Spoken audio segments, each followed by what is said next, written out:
ভর্তি প্রস্তুতিতে বেশি বেশি এক্সাম দেওয়া কেন এত ইম্পর্টেন্ট? আমার ঢাকা বিশ্ববিদ্যালয়ের ভর্তি পরীক্ষায় 12তম হওয়ার পেছনে যে জিনিসটা সবচেয়ে বেশি ভূমিকা রেখেছিল তা হচ্ছে প্রচুর পরিমাণে এক্সাম দেওয়া। তোমরা যদি ফ্রিতে ডিউ স্ট্যান্ডার্ড এক্সাম দিয়ে নিজের প্রস্তুতিকে যাচাই করে নিতে চাও এবং অনেক অনেক প্রাইজ জিততে চাও, তাহলে দ্রুত চলে যাও কমেন্টে দেওয়া লিঙ্কে। রিজন নাম্বার 1, ঢাকা বিশ্ববিদ্যালয়ের ভর্তি পরীক্ষায় এমসিকিউ এর জন্য সময় বরাদ্দ থাকে 60 মিনিট। তো আমি যখন পরীক্ষা দিয়েছিলাম তখন আমি 40 মিনিটেই সকল এমসিকিউ সম্পন্ন করে নির্ধারিত সময়ের 20 মিনিট আগেই আমার রিটেন খাতাটা চেয়ে নিয়ে রিটেন লেখা শুরু করে দিয়েছিলাম, যার ফলে অন্যদের তুলনায় আমি রিটেনটা একটু ভালোভাবে গুছিয়ে এবং বেশি সুন্দরভাবে লিখতে পেরেছিলাম। আর এই হ্যাবিট আমার তৈরি হয়েছিল যখন আমি প্রচুর পরিমাণে এক্সাম দিয়েছিলাম। রিজন নাম্বার 2 হচ্ছে তুমি যত বেশি পরীক্ষা দিবা নিজের ভুলগুলো সম্পর্কে তত বেশি জানতে পারবা। আমি যখন 10 স্কুলে মডেল টেস্টগুলো দিতাম তখন আমি ভুল এবং সঠিক উত্তরগুলো জানতে পারতাম। ঢাকা বিশ্ববিদ্যালয়ের ভর্তি পরীক্ষায় আমার ভুল করা একটা প্রশ্ন হুবহু চলে এসেছিল এবং এবার কিন্তু আমি ভুল করিনি। রিজন নাম্বার 3 হচ্ছে লিডার বোর্ড। তুমি যেন চান্স না পাও এই জন্য প্রায় 100 মানুষ পড়াশোনা করছে, অর্থাৎ প্রতিটা সিটের পিছনে প্রায় 100 জন স্টুডেন্ট পড়াশোনা করছে।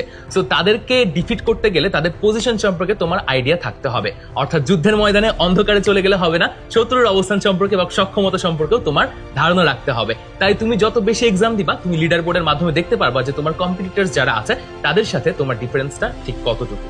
সো তোমরা বুঝতেই পারলে যে এক্সাম দেওয়া কেন এত বেশি ইম্পর্টেন্ট। তাই তুমি যদি ডিউ স্ট্যান্ডার্ড এক্সাম দিয়ে নিজের প্রস্তুতিকে 100তে 100 করে নিতে চাও এবং নিজের অবস্থান যাচাই করে নিতে চাও, তাহলে দ্রুত চলে যাও কমেন্টে দেওয়া লিঙ্কে।